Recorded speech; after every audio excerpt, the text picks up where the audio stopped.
I'm on my way to Scotland, in the United Kingdom's wild north. Shetland, here we come. There's no border here yet. Scotland remains part of Great Britain. But that could change. Calls for independence have been getting louder since Brexit, which was opposed by so many Scots. But do the majority here really want to break away from England? Could Scotland soon become a sovereign nation?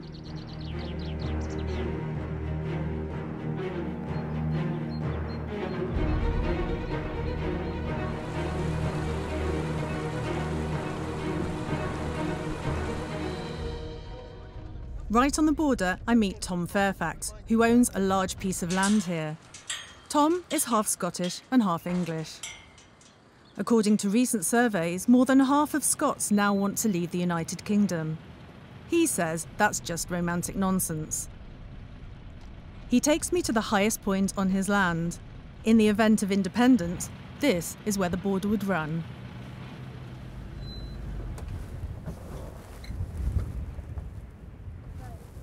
Is this Scotland? Well, no, this is still England, but we have Scotland over here and we have Scotland over here. If you go, the English accident and emergency hospital is 50 miles well to the south of Northumberland. So it really is one country? It is all one country, yeah. I mean, my dentist is in Scotland, my doctor is in England. We don't lose any of the magic of Scotland by being Britain. In fact, Scotland has had its greatest moments as being part of Great Britain, I believe. Scotland and England have been together since 1707. For Tom, tearing the two countries apart again after 300 years would be unnecessary and far too complicated. We don't know. We don't know what the rules would be. But think of how difficult it was for them to sort out the Brexit rules. Yeah.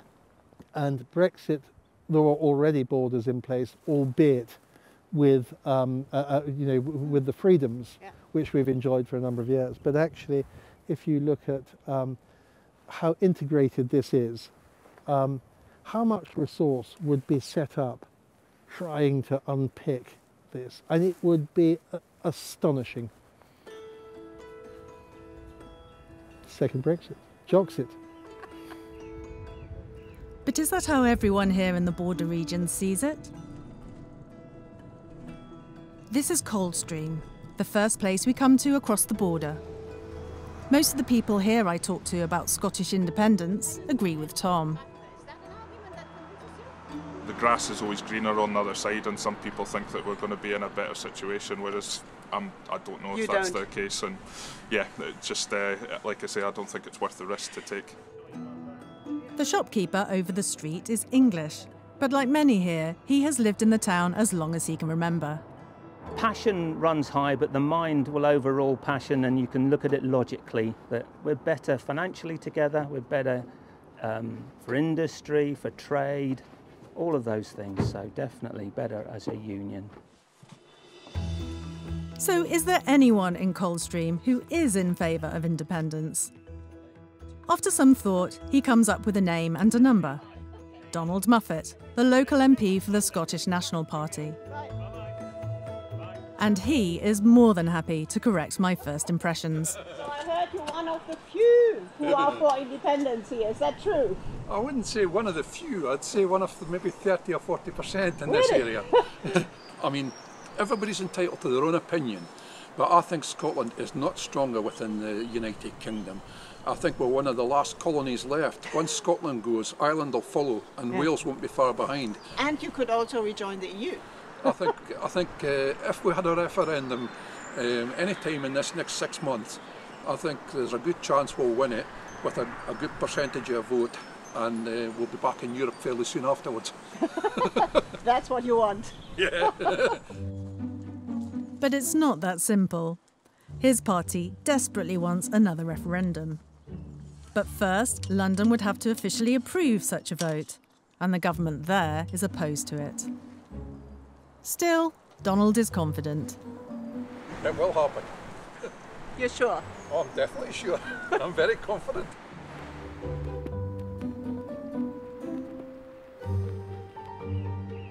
In the border region, the supporters of independence are certainly not in the majority. So where are all those who are in favour? I travel deeper into the country where proximity to England no longer plays such an important role. To Langholm, where huge moors are waiting for us. In Scotland, much of the land still belongs to a few large landowners, and often even local people have no right to set foot on it. But in Langholm, the residents have now taken the initiative. They have managed to do something that was once unthinkable. They have bought the moors around their small town from the owner, the Duke of Buccleuch, in order to make the land accessible to everyone. Mary and Margaret have been involved from the start. Yes, that was it. So it was a bombshell to everyone in the town. Absolute bombshell. But he wanted £3 million for the moor. Lots of money for the small community. Not sure at all, really, until the last minute, and we were still short of, I think, 200,000. It was very tight. In fact, I think it was the last 48 hours that they actually came through and said, we're going to give you this 200,000. A courageous duo, and, as it turns out, not deterred by the challenges of Scottish independence either. I think we have the capability of being an independent country, and we were an independent country at one time, many centuries ago certainly, but I think it is feasible. I think Scots are naturally of independent mind. I think that's what lies at the heart of a sense of identity. But first, they want to conquer the moor on their own doorstep.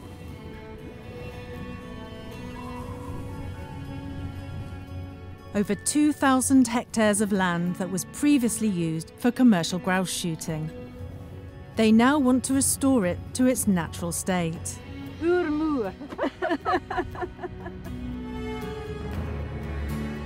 With the help of volunteers like Keris, the youngest in their group.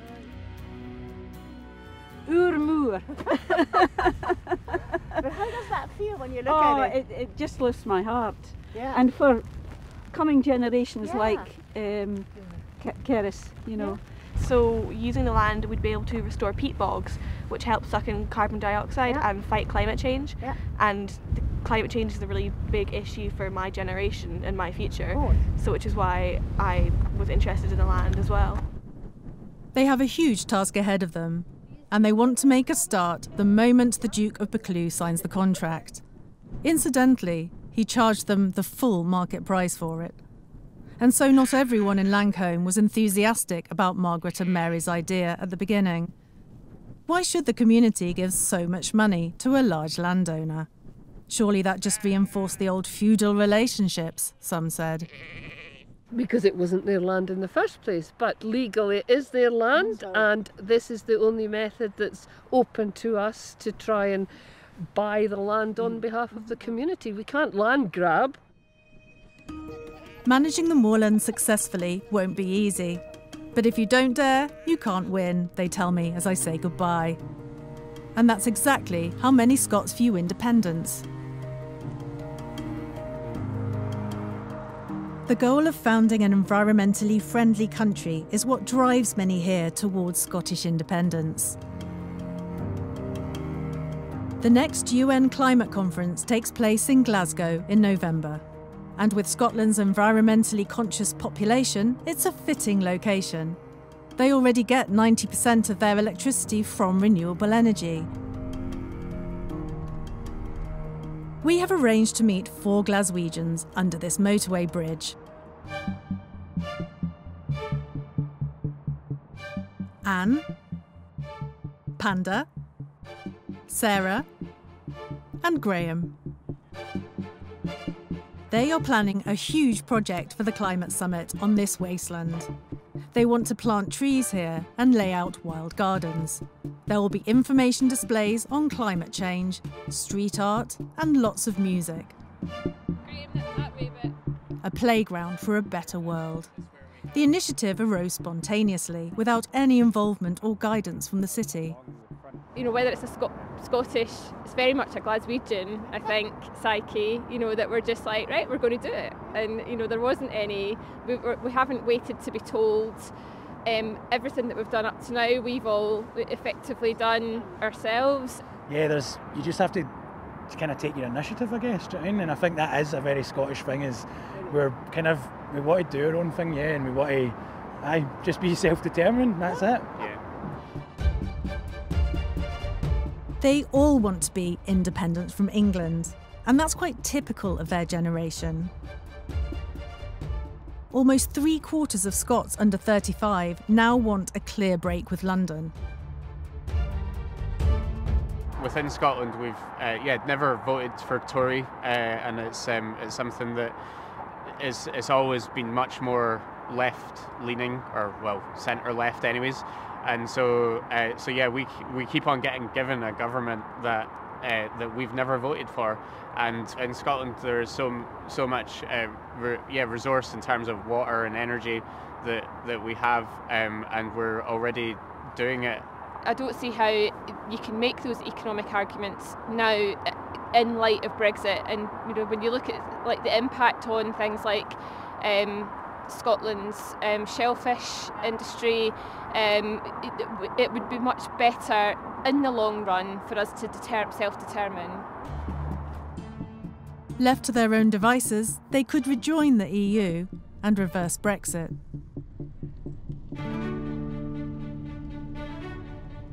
Once beyond Glasgow, the Highlands begin. This is Scotland's wild north, with its treasure trove of natural resources. Energy, which will become ever more important in the future, is in abundance here. Sun, water, and above all, the wind.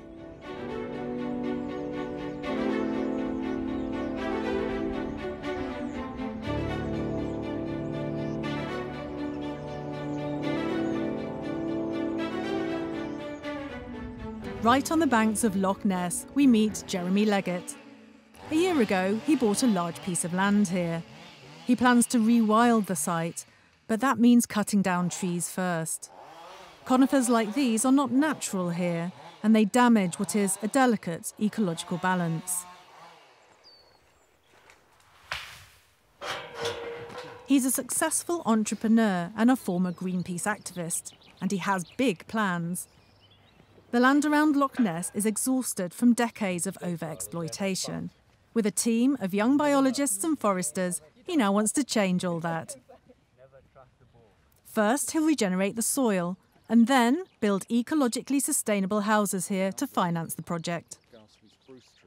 Most of these estates are what they call sporting estates, so they're slaughtering red deer and blasting grouse out of the sky, and that's the economic model.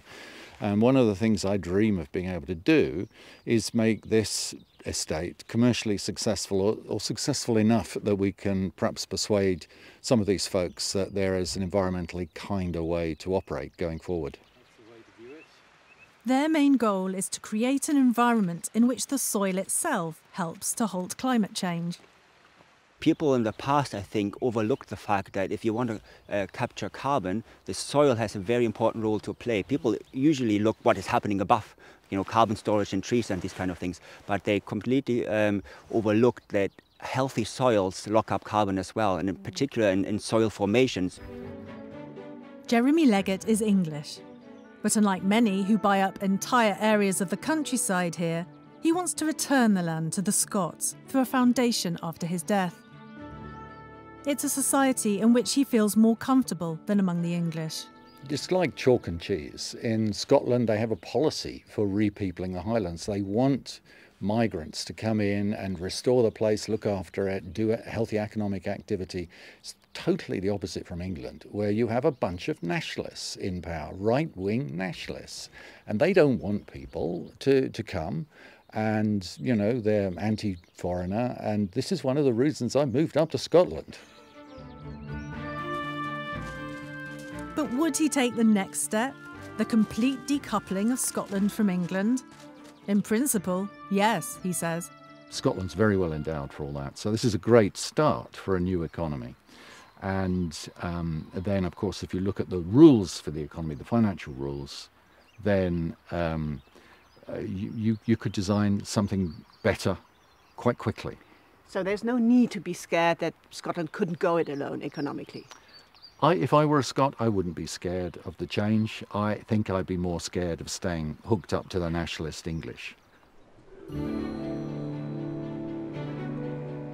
1 hour further north is the largest high moor in Europe, the Flow Country. It stretches to the northernmost tip of Scotland.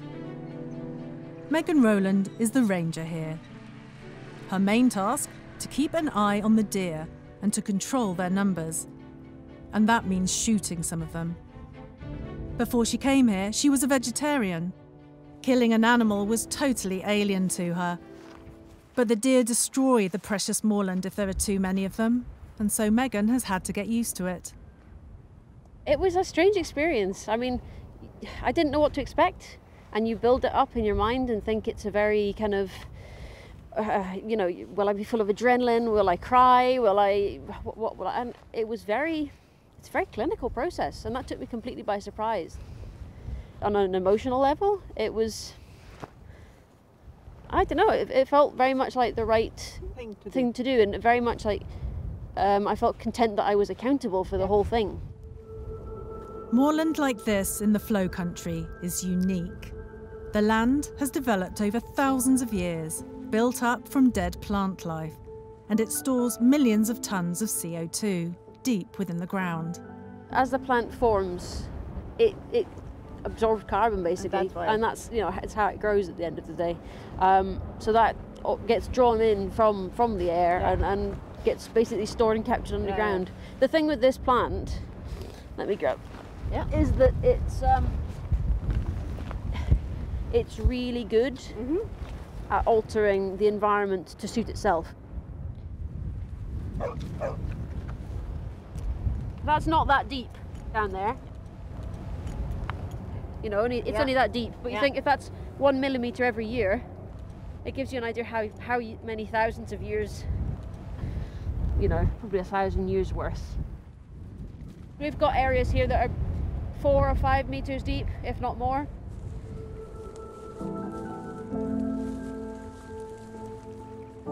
Megan loves the freedom out here, but she remains a down-to-earth sort of woman. Braveheart is not her thing. Scottish independence is, for her, just a romantic idea. If there were a referendum in the near future, she wouldn't necessarily vote for it. Personally, I need that reassurance that these things aren't just blind faith.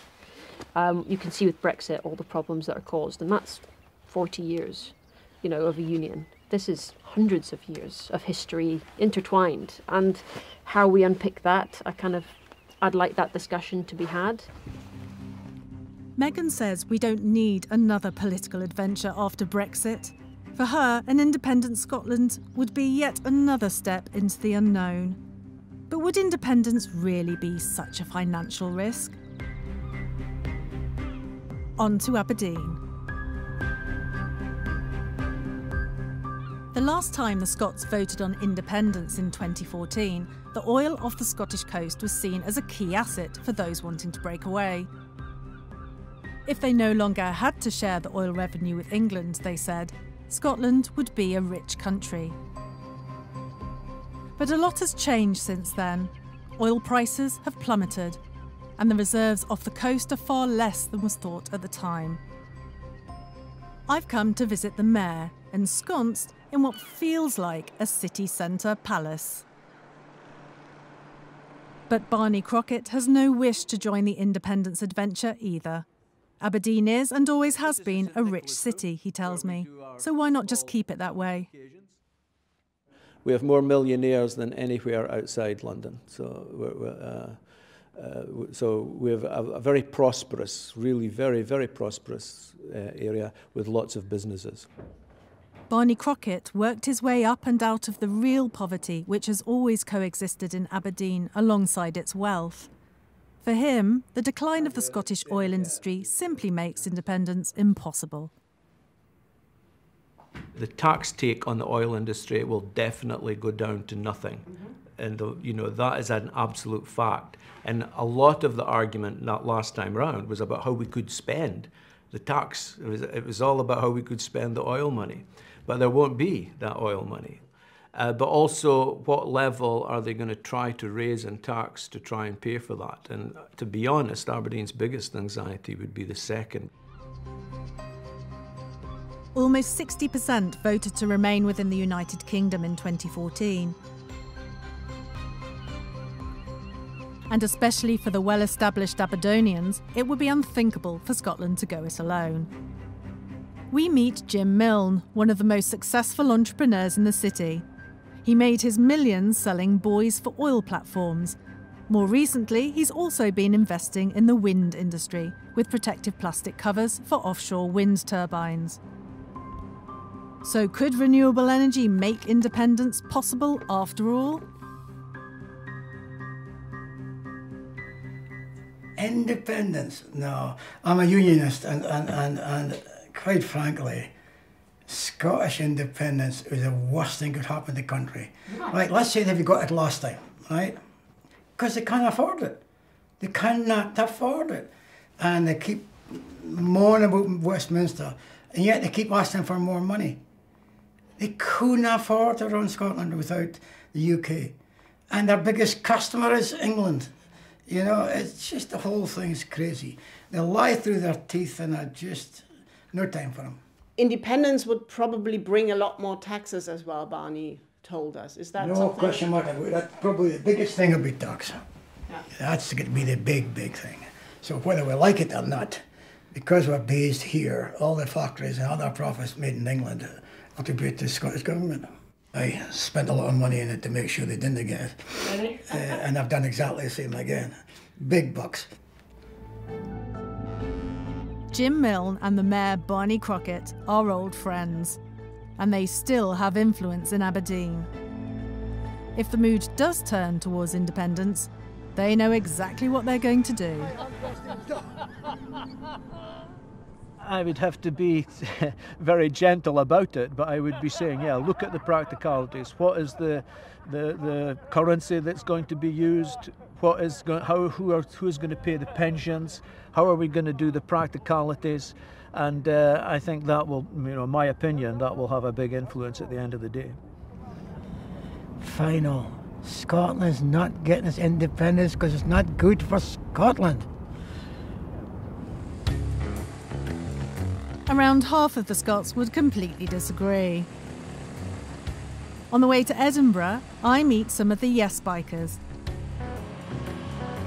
a group of several hundred motorcycle enthusiasts who have been travelling across the country for years promoting independence. Hi guys, thanks for being here. So will their dreams be shattered if oil revenues can no longer finance them? It's not just all about the oil. There's masses and masses of potential in Scotland that people have been, they're blind and they can't see it a lot of the time, but then they've got Project Fear constantly putting us down, constantly saying you're too small, you're not big enough. It's not the case. They want to uncouple themselves from England, to be free to make Scotland a fairer, more socially minded country.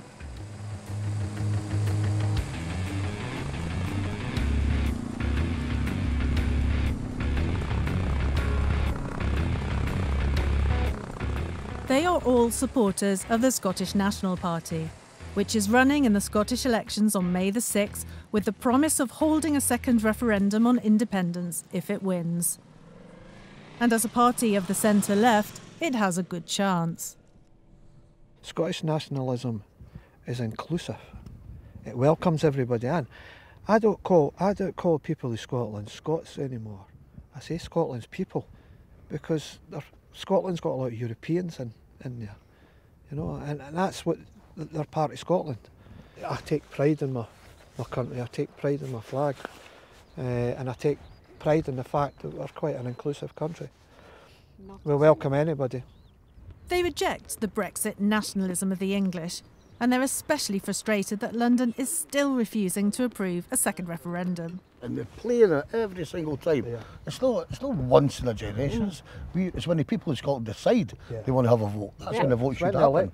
You know? But so to tell a country that the people can't have a vote says to me you're not part of a country or part of a group of nations. You're basically part of a dictatorship. The support's there, and if the SNP get a majority, or there's a majority parties that support independence in May, then there's going to be a referendum called. Perhaps even this year. I cried when we lost the independence in 2014. Really? And I'll cry again when we get independence, but it will be happiness this time. Different team. Yeah, my heart will be beating. For them, the question has long ceased to be whether independence will come, but rather when it will come, and when Scotland can rejoin the EU.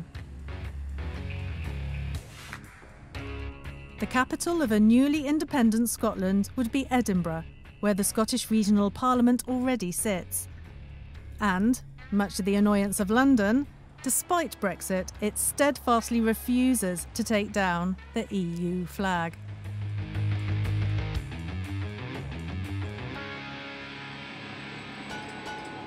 In the middle of town is the office of Angus Robertson. He is the SNP candidate who has taken Edinburgh Central, one of the very few Tory bastions left in Scotland, by storm, winning a seat that has been firmly in Conservative hands for years. The May election brought a clear majority for pro-independence parties, with the Greens and the SNP combined. And although Boris Johnson has reinforced his stance not to allow a second referendum, Robertson believes London can't hold out against Scottish independence forever. Above the city on Carlton Hill, I ask him why is he so sure? Two things have fired the support for Scottish independence. One is Brexit, which we voted against but are being forced to go through to our great detriment. And the second thing is Boris Johnson. I mean, he is the personification of the kind of politics and the kind of person we don't want governing our country. So yes, while he has been Prime Minister, support for Scottish independence has gone up, and it has gone up. At the moment you would rejoin the EU, you would have a border with England, like you have one sort of in Ireland now.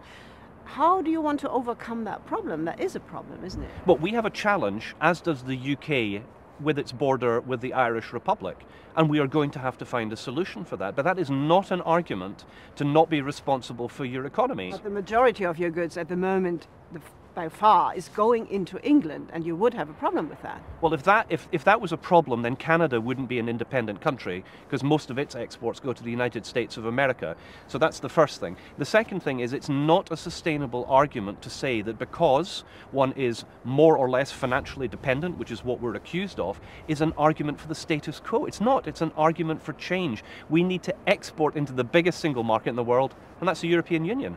And I'm sick of Scotland being cut off from the rest of the world. I want us to rejoin Europe, rejoin the world, and be able to do what all other nations have proven is the best way to govern yourself, which is to govern yourself and not let somebody else do it on your behalf. An independent Scotland could reinvent itself as a greener, more social country. But that won't be easy. The union with England is over 300 years old, and a new frontier that would cut right across the island scares many Scots. The others, they want their independence now more than ever, and they're full of passion for a new, more open country. A divided island appears for now unimaginable, but a majority of the younger generation are seriously considering going their own way, without England. And it's that generation that will decide the future.